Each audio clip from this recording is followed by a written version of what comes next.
Hello, I'm Darren Jordan. This is Counting the Cost on Al Jazeera, your look at the world of business and economics. This week, Brazil has the world's second highest number of coronavirus deaths, the economy is in meltdown, and graft cases are piling up against the president's family. But Bolsonaro's popularity is on the rise. Also this week, crops and livestock under threat. Mexican farmers fear what little water they have is going to be given to the United States. And the battle for the skies, a British startup joins a crowded field to develop electric flying cars, which could take to the air in the middle of this decade. Now, from all the headlines, you may think that Brazil's President Jair Bolsonaro is having a terrible pandemic. His dismissive belligerence saw the virus run riot, with more than 4.5 million cases and over 135,000 deaths. Brazil's been hit hard by the virus, but support among the poor has seen Bolsonaro's popularity at its highest level since he took power in 2018. So what's behind his popularity? Emergency handouts for lost salaries due to the pandemic. Remarkable for a conservative whose administration has wanted to slash spending and introduce austerity to cut debt that is heading towards 95% of GDP. Well, the budget deficit, that's money the government needs to find to finance spending, is expected to soar to $180 billion. That's according to economists at Citi. That's 13.7% of gross domestic product. And the pandemic has sent unemployment soaring to a two-year high of 12.9%, and the number of people out of work has risen to 8.9 million in the 3 months to May. Unemployment's expected to tick higher to more than 13%. Well, the economy contracted by 9.7% in the second quarter, the most in the last 40 years. That was better than many had predicted, and analysts expect GDP to shrink by about 5% for the whole year, which is better than every other Latin American country except Uruguay. Well, despite all that, Bolsonaro's popularity has risen. To mitigate the impact of the coronavirus, the poorest in the country have been receiving monthly stimulus payments of about $110. But Bolsonaro continues to be dogged by accusations of graft against his family and inner circle. His wife, Michelle, can't explain why a former aide put thousands of dollars into her bank account. And the president has sidelined his market-friendly economy minister. So what does that all mean for the country and the economy during these very trying times? Well, Ottaviano Canuto, Senior Fellow at the Policy Center for the New South, joins me via Skype from Washington, D.C. Ottaviano, so what's behind the rise in Bolsonaro's popularity? Is it simply that he's managed to look after the poor through these stimulus payments, perhaps? The fact is that the income transfers that President Bolsonaro included in his package to respond to the coronavirus crisis really struck a chord, in the sense that first of all, it was substantial, in the sense that it was even higher than what many of the recipients would have normally as an income. And secondly, it is what, to a large extent, avoided a deeper recession in the Brazilian case. The forecasts by April, for instance, were very dire. The IMF was forecasting a downfall close to 9%, something in the range of 8 to 9% decline in GDP. And the transfers to the population ended up compensating for the wage bill declines.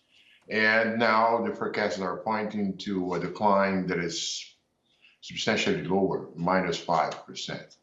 And in that, together with the narrative that President Bolsonaro decided to adopt, that is to say, to deny that he had major responsibilities regarding the disease, it was a gamble, it was a bet. He has not been the only one.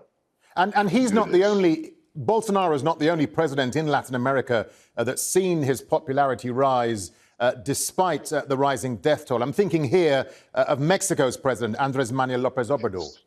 That's exactly so. And despite the fact that one is considered right-wing, and he is, President Bolsonaro, and the other one more like a left-wing populist, AMLO, the president of Mexico, both kind of managed to dismiss themselves of any major responsibility with respect to the disease. Bolsonaro, let's say, laid the responsibility on the governors at the supranational levels as the ones responsible for establishing the drastic mobility restriction measures. And in that regard, he kind of managed to, let's say, despite the clear attribution of responsibilities that some might give to the president, and indeed, as the president, he was a leader responsible for establishing the poster. The fact is that to a large extent, the transfer of income has kind of outweighed the negative aspects of the... Ottaviano, let's quickly talk about some of the internal wranglings within Bolsonaro's government. I mean, he sidelined his economy minister, Paulo Guedes. Why did he do that? Very quickly.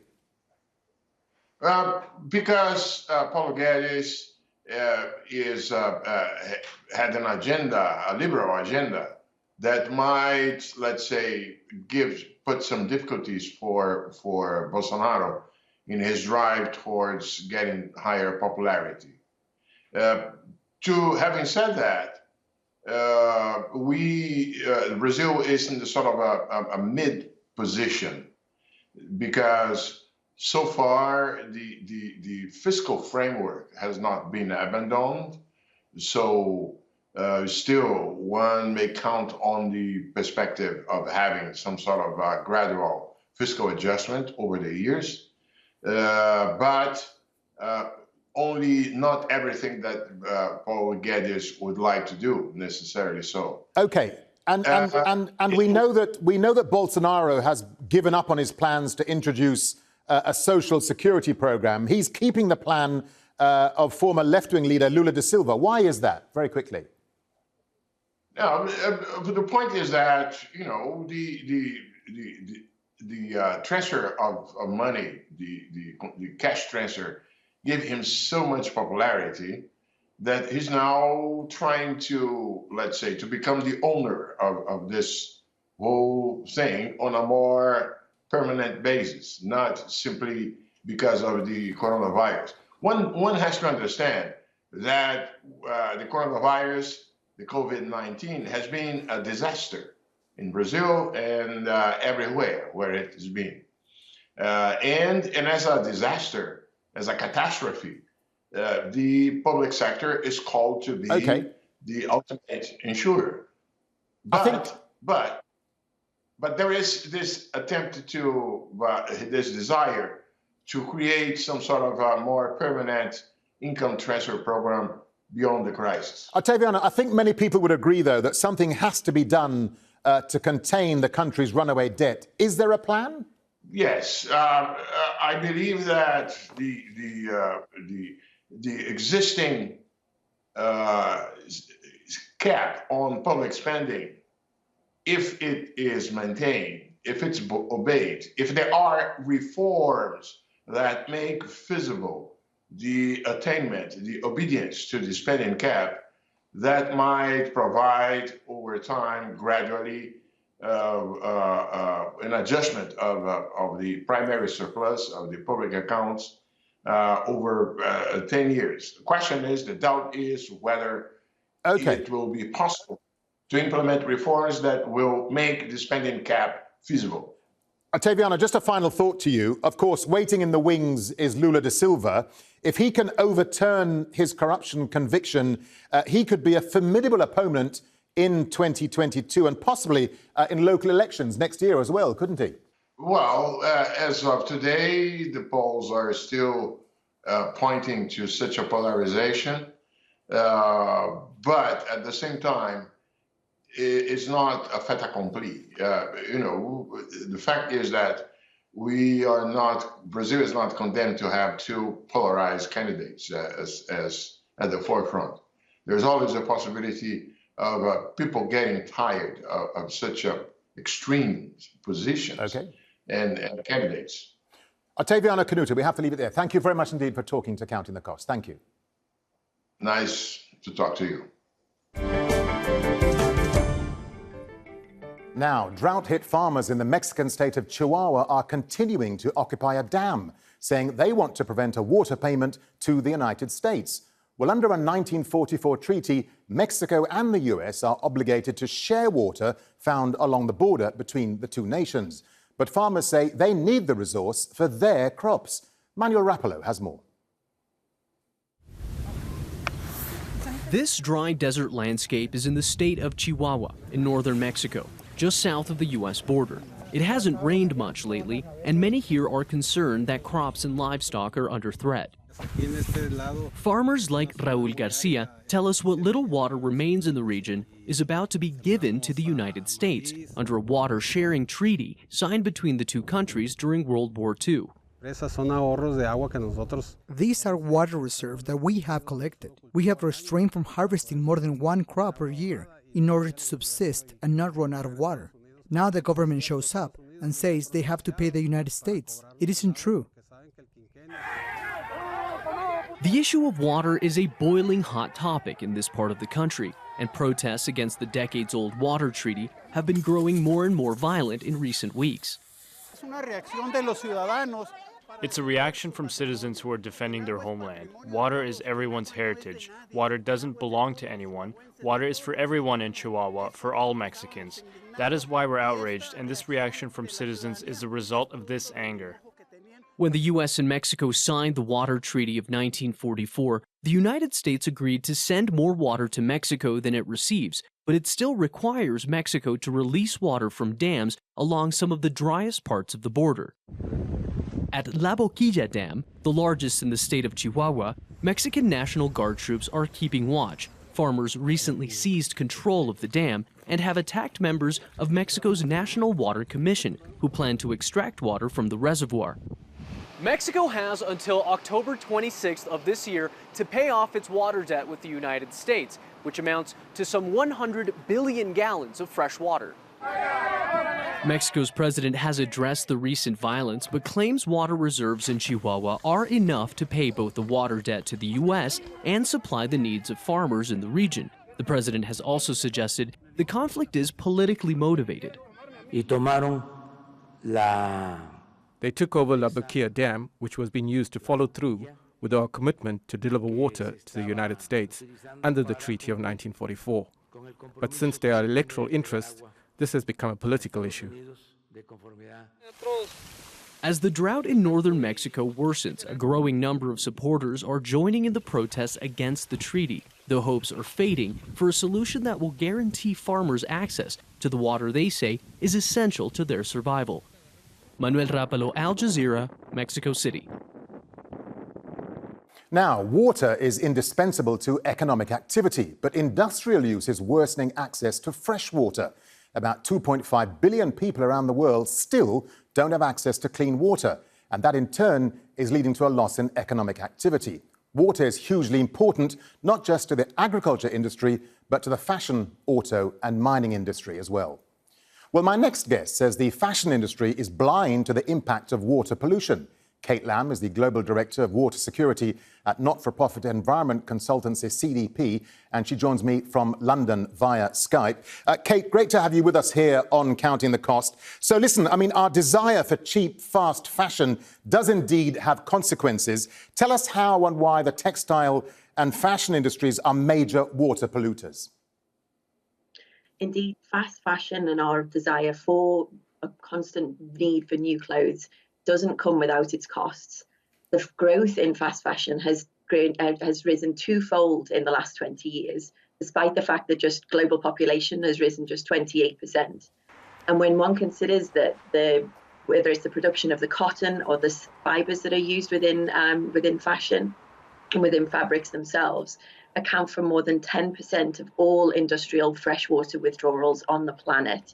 And it's around 79 billion cubic meters of fresh water withdrawn every single year. Further to that, of course, is the large number of toxic chemicals that are used right across the fashion and the apparel sector supply chains. A lot of those chemicals are indeed themselves carcinogenic. And when one considers that around 85% of all industrial wastewater leaves sites untreated, that means that a large proportion of those chemicals are also leaking into the environment, posing a threat, substantial threat, not only to environmental health, but human health also. And Kate, I can understand why big brands would want to show their support for environmental issues. But what responsibility do we have as consumers, especially when it comes to our demand for cheap fashion? We have a really large role to play. The brands themselves listen to us and ultimately respond to the demand that we place on them. We are the sort of the solution holders, if you like. And so amending our desire for constant changing in clothes, it will really deliver a significant impact. Often individuals will consider whether the role that they play will be significant or not. And I can absolutely state with confidence that on this issue, it will. And so the things that we can do are reuse our clothes a little bit more, perhaps engage in swapping clothes with our friends, consider mending and repairing the clothes that we already do have. Think about the fabrics that our clothes and our other materials are made of. Leather, for example, the leather in our coats, our bags, our shoes, ultimately comes from cows. Cows have a significant impact on the environment, whether that's freshwater withdrawal and pollution, GHG emissions, land conversion, deforestation.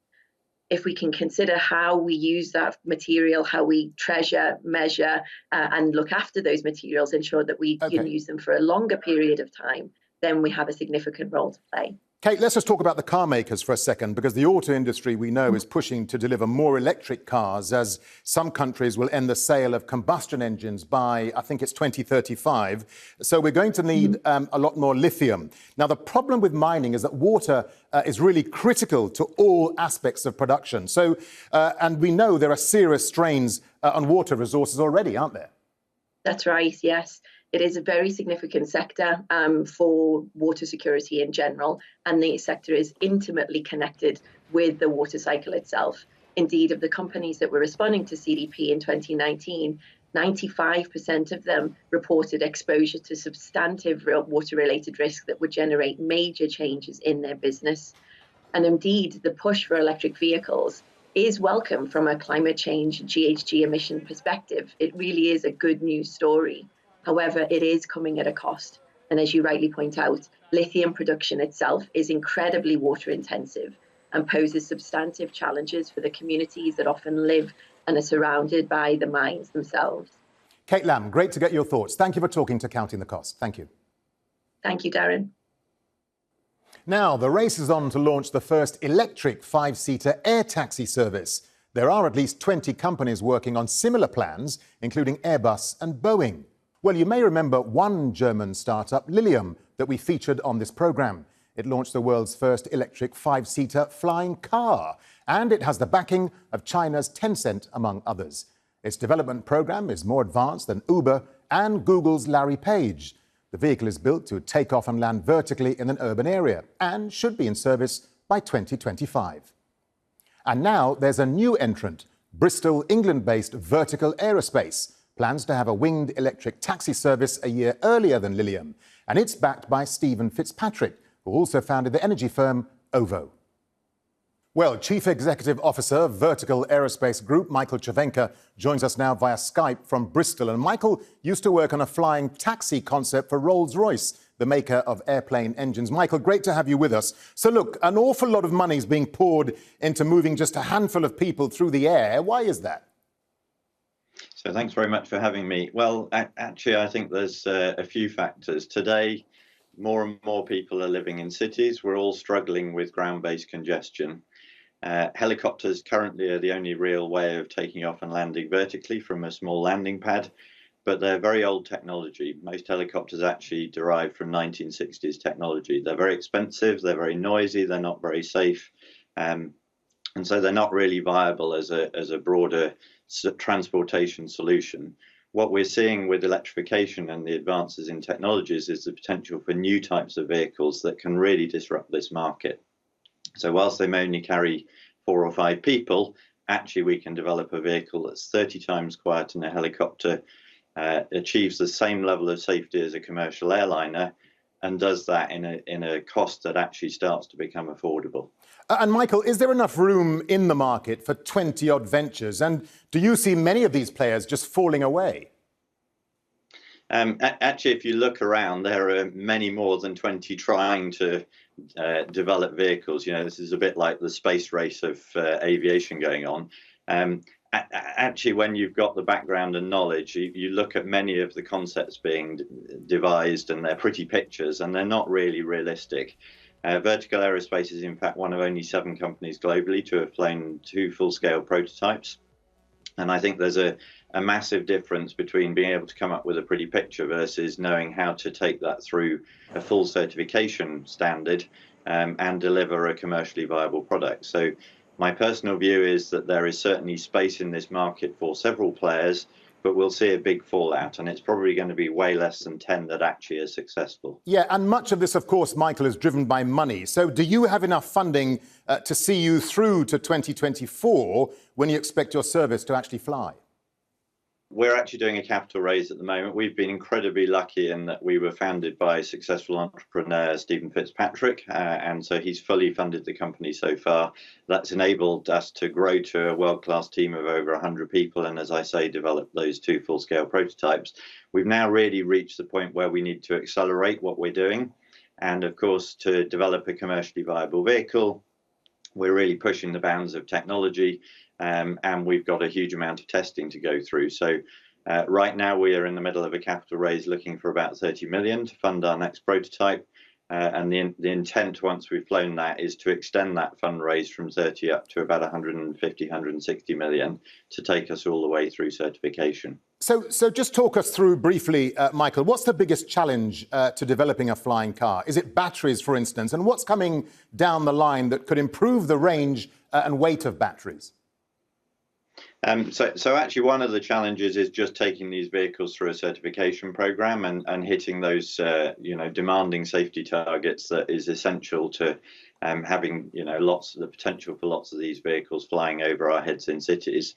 Batteries are definitely a major driver. So part of the reason why these vehicles are starting to happen is automotive has really been pushing the bounds of technologies on batteries, on electrical powertrains, so motors, inverters, etc. But the reality today is batteries are just about on the limit of developing a vehicle that can fly high tens, maybe 100 miles, can carry 5 people, can meet the safety standards and do that at a price point that starts to become viable. So really in terms of batteries, we're seeing a steady improvement today, typically 3-4% weight improvement every year. There are some disruptive technologies being looked at, but I think we're not going to see a step change until at least the back end of this decade before those start to come through. And I guess many people will be asking the question, when will all of this technology be available to power larger regional jets and long-haul services? So the simple reality is a pure electric powered regional or long haul jet is not viable with any of the technologies we see on the horizon. But I think there is still a real opportunity for electrification to play a role in helping improve the sustainability of larger aircraft. And in fact, very much the purpose of our company was to help aerospace on that journey, not just to focus on the smaller aircraft. So we will see hybrid type solutions, which still require burning of fuel, but maybe hydrogen or sustainable fuels in conjunction with some level of battery and hybrid electric power to improve the efficiency of the vehicles. Regional aircraft, probably the back end of the 2020s. Long haul is definitely going to be well in 2030s. It's an important point you make about hydrogen there, Michael, because I was going to ask you as a final thought, what about Airbus? Because we know the plane maker has been under pressure from France and Germany. Airbus hopes to have a hydrogen-powered jet in the sky sometime in the next decade. So actually, from the engine point of view, many of the engines that are flying around today are capable of burning hydrogen. The challenge is more, firstly, the aircraft itself. So hydrogen is very light, but it takes up 4 times as much space as kerosene. So you need to really have much bigger tanks and a different type of aircraft, hence the kind of concepts that Airbus has announced recently. There's a big cost driver, and of course there's the certification and then the wider infrastructure. So how do you produce hydrogen economically at scale in an environmental manner? Today, a lot of hydrogen production is actually derived from fossil fuels. So really those kind of economic and industrial challenges are part of the journey that we're going to need to go on to decarbonize aviation. Michael Cervenka, great to get your thoughts. Thank you very much for talking to Counting the Cost. Thank you. Thank you. And that is our show for this week. But remember, you can get in touch with us via Twitter. Use the hashtag AJCTC when you do, or you can drop us an email. Countingthecost@aljazeera.net is our address. But there's more for you online at aljazeera.com/CTC, and that'll take you straight to our page, which has entire episodes for you to catch up on. Well, that's it for this edition of Counting the Cost. I'm Darren Jordan from the whole team here. Thanks for joining us. The news on Al Jazeera is next.